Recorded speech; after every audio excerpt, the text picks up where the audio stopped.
Mga kababayan, huwag nyo nang hanapin ang mga pulis sa presinto sapagkat kami ay nasa inyo ng mga telepono. Dial 911, darating kami sa loob ng 5 minuto. Lilingkod sa bawat Pilipino at magbibigay ng tamang impormasyon para sa tahimik at maayos na Pilipinas. Police News Network, alagad ng batas, tagapagtaguyod ng balitang pulis, sandigan ng mamamayan, patnubay ng katotohanan. Kampo Krame, maghahatid ng pinakahuling kaganapan at nagbabagang balita. Ito ang PNN Police News Network. At ngayon, ang inyong mga tagapagbalita. Magandang araw, bagong Pilipinas. Ako ang inyong alagad ng batas tagataguyod ng Balitang Pulis. Ako po si Patrolman Lubimir Julian, maghahatid sa inyo ng tamang balita, kwento ng pulis at serbisyo para sa mamamayan, at ito ang PNP News Online, ang pangunahing balita ng Police News Network, alagad ng batas tagataguyod ng Balitang Pulis.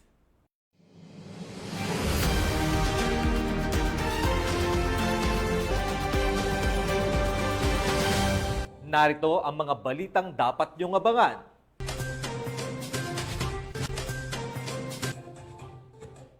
Police Brigadier General Dindo R. Reyes, personal na bumisita sa Calasiao Evacuation Center sa Pangasinan. 4 na lalaki na aktuhang nag-patch session sa loob ng evacuation center sa Taguig. At binatilyo, nahulihan ng mahigit 5 milyong pisong halaga ng shabu.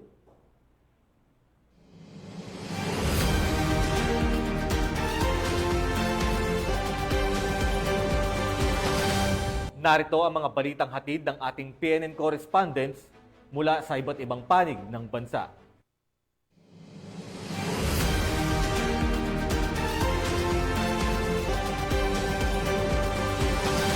Simulan natin ang balita mula sa bahagi ng Luzon.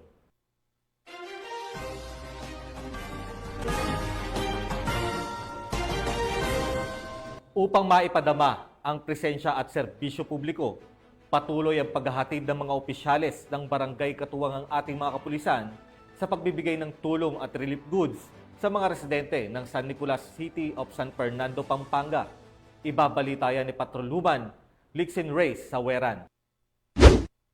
Mula rito sa Barangay San Nicolas, City of San Fernando, Pampanga, patuloy ang pamimigay ng tulong ng mga opisyal ng barangay katuwang ang kapulisan ng Gitnang Luzon para sa mga residenteng apektado sa pananalasa ng Bagyong Krising.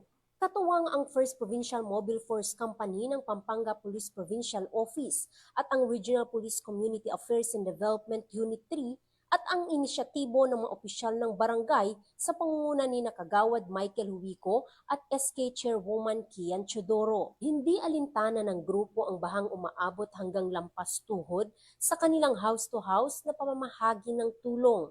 Bitbit nila ang mga pangunahing pangangailangan gaya ng bigas, mga delata, noodles at iba pang dry goods na agad na ipinamahagi sa mga lubos na naapektuhan ng pagbaha. Umabot sa mahigit 200 kabahayan ang nabigyan ng tulong sa isinagawang operasyon, isang konkretong patunay ng pagtutulungan ng barangay at kapulisan sa panahon ng kalamidad. Muli na namang napatunayan na sa gitna ng sakuna, ang pagkakaisa ng komunidad at kapulisan ang nagsisilbing sandigan ng mga mamamayan. Serbisyong totoo sa gitna ng unos. Ako ang inyong PNN correspondent, Patrolwoman Lixin Reyes A. Saweran, alagad ng batas, tagataguyod ng Balitang Pulis. Maraming salamat, Patroluman Saweran. At bilang tugon sa mga pangangailangan ng ating mga mamamayan, matagumpay na naisakatuparan ang pamamahagi ng 50 kahon ng mga food packs para sa mga apektado ng mga nagdaang bagyo sa Barangay Tayamaan, Mamburao Occidental, Mindoro. Yan ang balitang tinutukan ni Patroluman Eloisa Joy Beredo. Bilang tugon sa pangailangan ng mga mamamayan na naapektuhan ng sunod-sunod na bagyong Dante at Emong, matagumpay na isinagawa ang pamamahagi ng 50 boxes of food packs sa Sitio Dungon, Barangay Tayamaan, Mamburao Occidental, Mindoro. Pinangunahan ni Police Captain Anthony H. Moralejo, platoon leader ng 3rd Maneuver Platoon, 2nd Occidental Mindoro Provincial Mobile Force Company, ang nasabing aktibidad katuwang ang mga kinatawan mula sa Provincial Disaster Risk Reduction and Management Office, Municipal Disaster Risk Reduction and Management Office, Municipal Social Welfare and Development Office, Provincial Social Welfare and Development Office, lokal na pamahalaan, at Bureau of Fire Protection. Layo ng aktibidad na maibsan ang paghihirap ng mga pamilyang nasalanta ng kalamidad at maipadama ang malasakit ng pamalaan sa mga nangangailangan. Ang hakbang na ito ay bahagi na patuloy na pagtutulungan ng iba't ibang ahensya ng pamahalaan upang masiguro ang mabilis na pagtugon sa mga sakunang kinahaharap ng mga komunidad. Nagpaabot ng pasasalamat ang mga residente sa natanggap na tulong at suporta mula sa iba't ibang sangay ng gobyerno. Patuloy namang tiniyak ng mga otoridad ang kanilang kahandaan sa pagbibigay ng kinakailangang ayuda sa oras ng pangangailangan. Mula dito sa Calapan City, Oriental Mindoro, ako ang iyong PNN Correspondent Patrolwoman Eloisa Joy B. Beredo, alagad ng batas, tagataguyod ng Balitang Pulis. Maraming salamat, Patrolwoman Beredo. Sa mas pinaigting na kampanya kontra kriminalidad, tiklo ng Criminal Investigation and Detection Group, Police Regional Office Cordillera, ang isang tinaguriang top most wanted person regional level sa kasong istapa sa Luknab, Baguio City. Patrolwoman Jomalyn Kakanindin, ibalita mo. Patuloy na pagpapaigting ng kapulisan ng Cordillera sa kanilang kampanya kontra kriminalidad. Arestado ng CIDG CAR ang tinaguriang top most wanted person regional level sa kasong estafa sa Luknab, Baguio City nito lamang ika-24 araw ng Hulyo taong kasalukuyan. Ayon kay Police Colonel Damian Olsim, Regional Chief ng CIDG CAR, matagumpay ang isinagawang uplan pagtugis dahil sa pagtutulungan ng mga operatiba sa pangunguna ng CIDG Baguio City Field Unit, katuwang ang Baguio City Police Station 4 at ang RIU-14 CIT Baguio. Arestado ang akusado sa bisa ng warrant of arrest na inihain laban sa kanya noong ika-17 ng Hulyo taong kasalukuyan sa Judicial Court ng Baguio City na may inirekomendang piyansa na 150,000 pesos. Matapos basahan ng kanyang karapatan sa salitang kanyang naiintindihan, dinala ang akusado sa tanggapan ng pulisya para sa tamang dokumentasyon, wastong disposisyon bago i-turn over sa kinauukulang hukuman.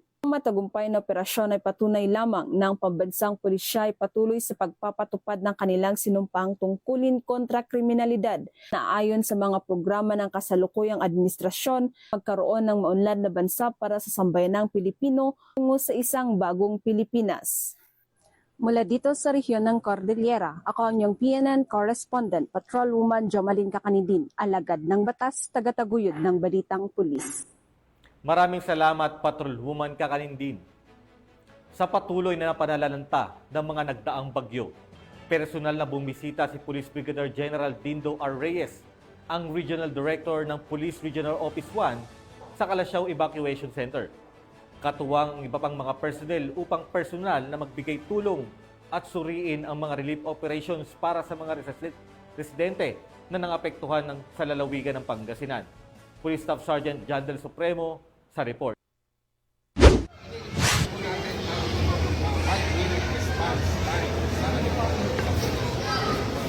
Nagsagawa ng isang mahalagang pagbisita si Police Brigadier General Dindo R. Reyes, ang Regional Director ng Police Regional Office 1, sa Calasiao Evacuation Center upang personal na magbigay ng tulong at suriin ng mga relief operations para sa mga pamilyang naapektuhan ng Bagyong Emong at ng Southwest Monsoon.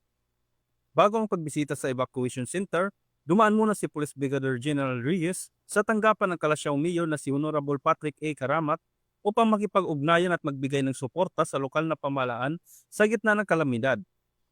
Matapos ang kanyang pagbisita, nagtungo siya sa mga personnel ng Calasiao Police Station kung saan nagsagawa siya ng inspeksyon sa mga tauhan ng Calasiao PNP.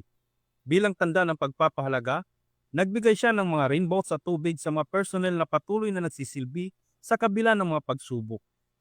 Ipinakita ni Police Brigadier General Reyes ang di mabilang na sakripisyo at dedikasyon ng PNP sa paglilingkod sa publiko, lalo na sa panahon ng krisis at kalamidad.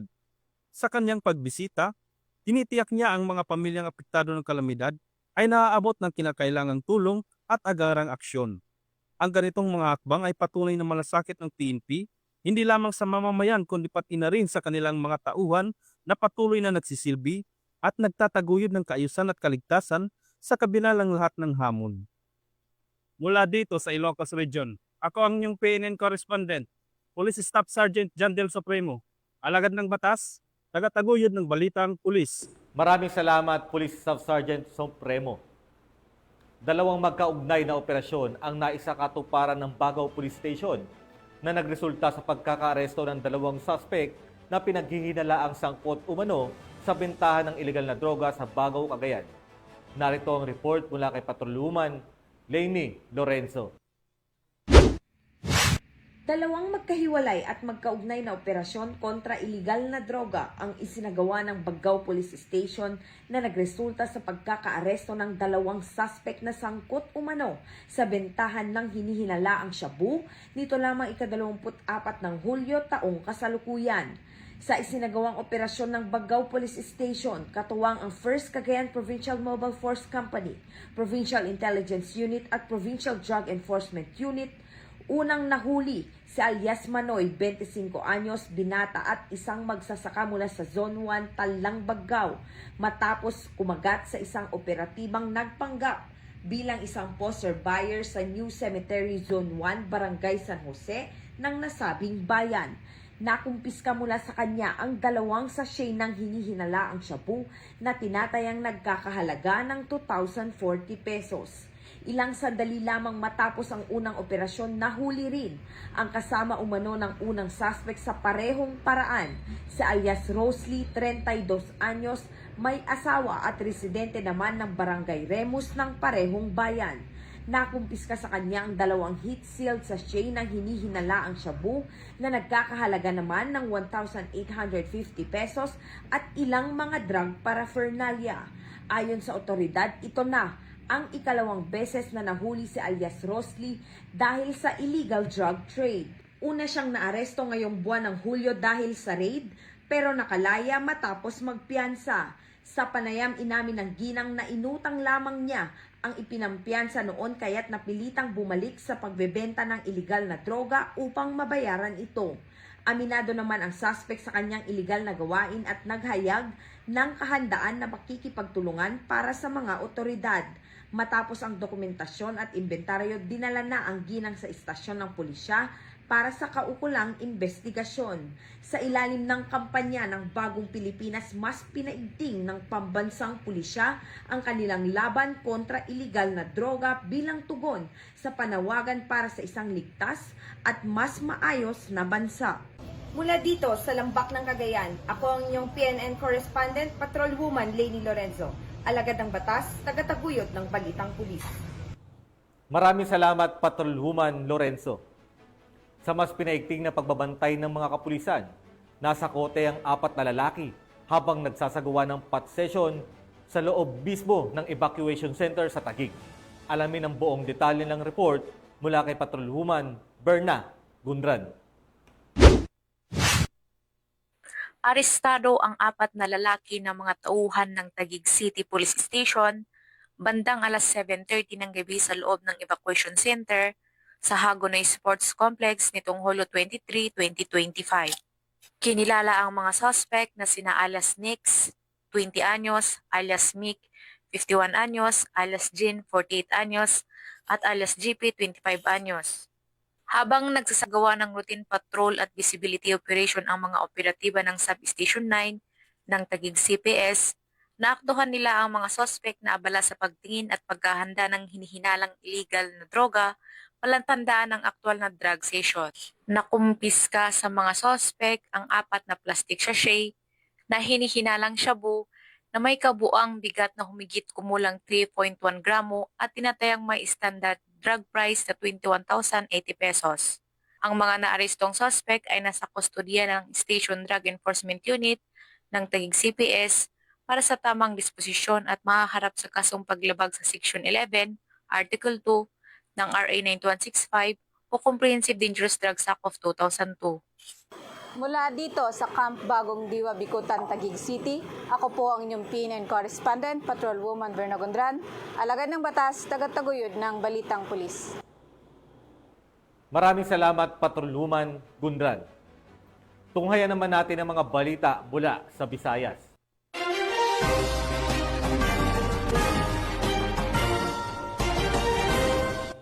Timbog ang 3 suspect matapos mahuli ng mga otoridad sa ikinasang drug buy-bust operation sa Molo, Iloilo. At nasamsam naman mula rito ang mahigit 500,000 pisong halaga ng shabu. Nakatutok dyan si Patrolwoman Lynette Sablon. Nasamsam ng mga kapulisan ang tinatayang mahigit 500,000 pesos na halaga na inihinalang shabu sa isinagawang matagumpay na drug buy-bust operation sa Zone 6 Barangay Boulevard, Molo, Iloilo City. Dito lamang 23 ng Hulyo, taong kasalukuyan. Kinilala ang mga naaresto na sina alias Brando, 41 taong gulang, alias John Mark, 24 na taong gulang, at si alias Josette, 50 taong gulang, pawang mga residente na naturang lugar. Ayon kay Police Captain Rocky Jimeno III, officer in charge ng City Drug Enforcement Unit, unang nabilyan si Brando ng isang sachet na inihinalang shabu gamit ang 10,000 pesos na marked money. Bukod pa rito, nakuha rin mula sa kanya ang karagdagang 14 na sachet na inihinalang shabu na may kabuang bigat na 80 gramo at tinatayang halaga sa merkado na 544,000 pesos. Nabatid din na dati nang nakulong si Brando noong 2020 dahil sa kasong may kaugnayan sa iligal na droga at nakalaya lamang nitong 2024 sa ilalim ng plea bargaining agreement.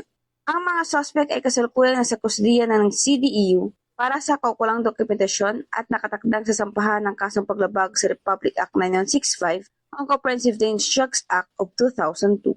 Patunay lamang ito na patuloy ang masigasig na kampanya ng Philippine National Police laban sa iligal na droga para sa kapayapaan at kaayusan ng ating komunidad. Mula rito sa Western Visayas, ako ang inyong PNN correspondent, Patrolwoman Lynette Sablon, alagad ng batas sa kataguyod ng Balitang Pulis. Maraming salamat, Patrolwoman Sablon. Kalaboso ang isang binatilyo matapos mahulihan ng mga otoridad ng ilegal na droga na nagkakahalaga ng mahigit 5 milyong piso sa ikinasang operasyon sa Mandawi City. Patrolwoman Annalyn Canoog sa report.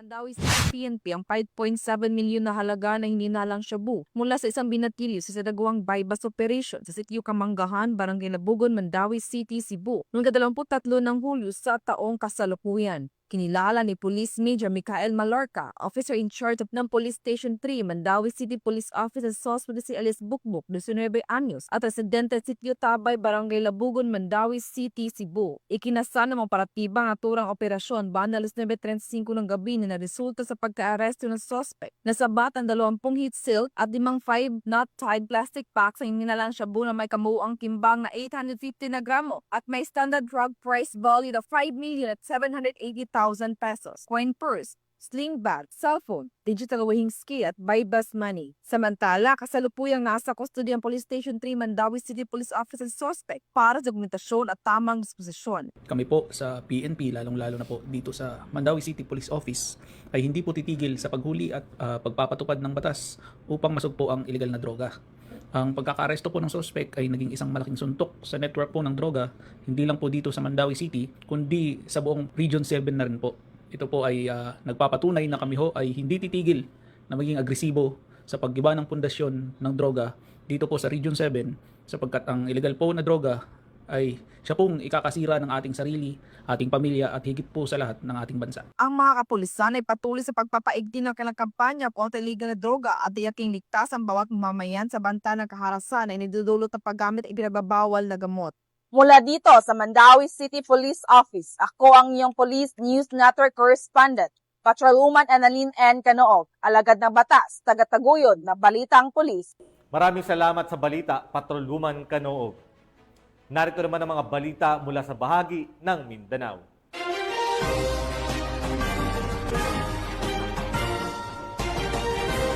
Naging makabuluhan ang isinagawang social awareness at anti-terrorism lecture na pinangunahan ng Regional Police Community Affairs and Development Unit para sa mga mag-aaral ng Golden State College Incorporated sa Coronadal City.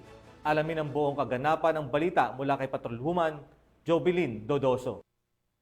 Na isinagawa ng Regional Police Community Affairs and Development Unit 12 ang Social Media Awareness at Anti-Terrorism Lecture sa mga mag-aaral ng Golden State College of Coronadal City Incorporated, Barangay Zone 3, Coronadal City, South Cotabato. Ang naturang aktibidad ay pinangunahan ni Patrolwoman Emelo Pedroso at Police Corporal Fernan Archie Palabrica, Action Pin CO, sa ilalim ng pamumuno ni Police Colonel Alexis M. Manzano, Chief ng Regional Police Community Affairs and Development Unit 12. Itinuro sa mga senior high school at college students ang kahalagahan ng wastong paggamit ng social media, maging maingat at maging responsable upang maiwasan na mabiktima ng cyberbullying at iba pang modus operandi na nauuso sa online world. Itinuro din sa mga mag-aaral patungkol sa anti-terrorism upang palakasin ang kanilang kamalayan at turuan sila ng tamang hakbang para sa kaligtasan at kapayapaan ng komunidad. Patuloy ang Regional Police Community Affairs and Development Unit 12 sa pagbabahagi ng tamang paggamit ng social media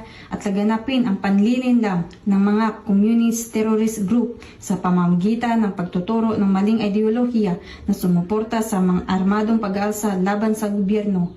Nais din hikayatin ang mga mag-aaral na mag-report ng mga kahinahinalang aktibidad at maiwasan ang pagkalat ng maling impormasyon.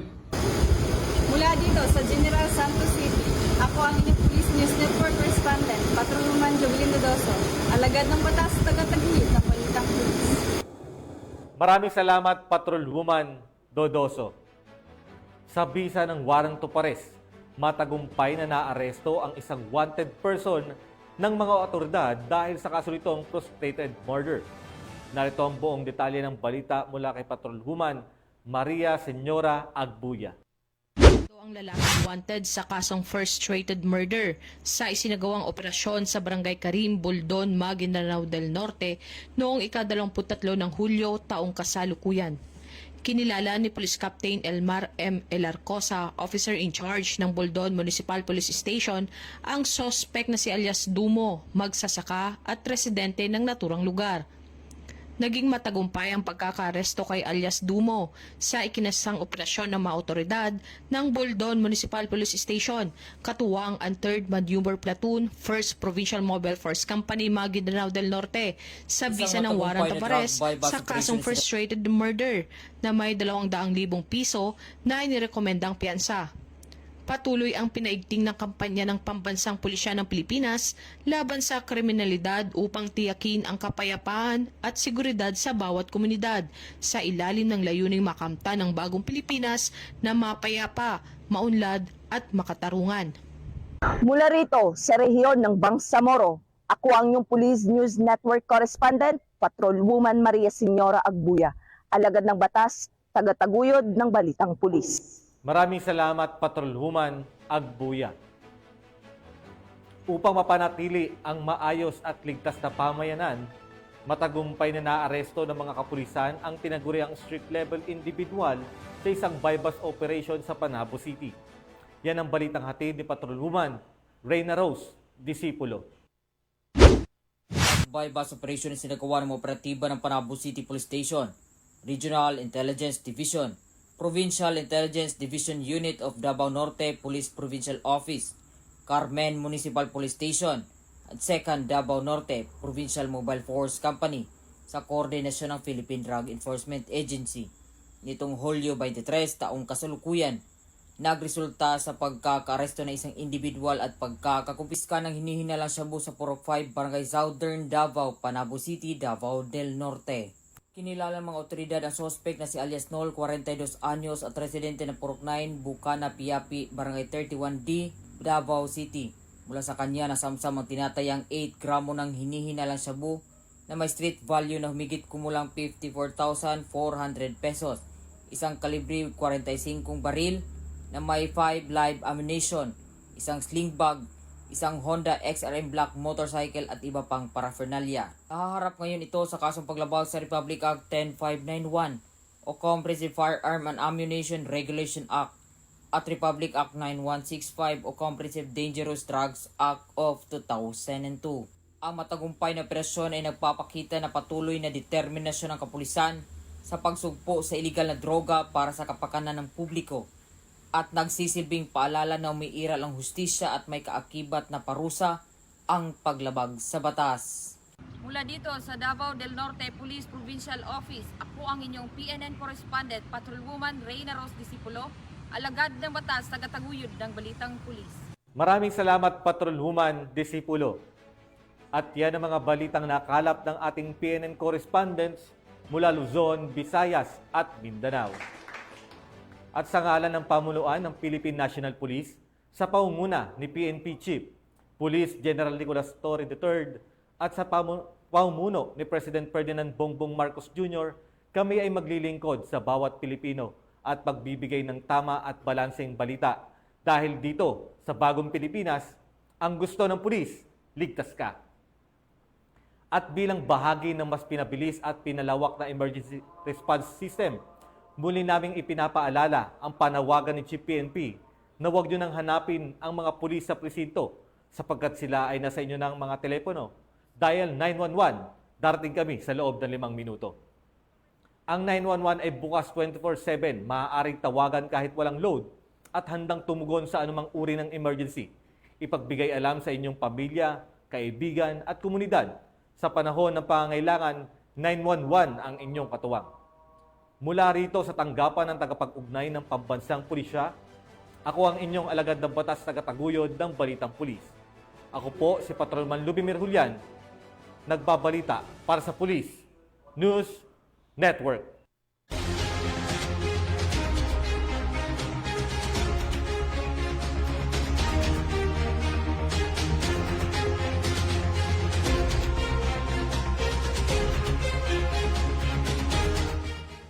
Police News Network, alagad ng batas, tagapagtaguyod ng Balitang Pulis. Mga kababayan, huwag nyo nang hanapin ang mga pulis sa presinto sapagkat kami ay nasa inyo ng mga telepono. Dial 911, darating kami sa loob ng 5 minuto.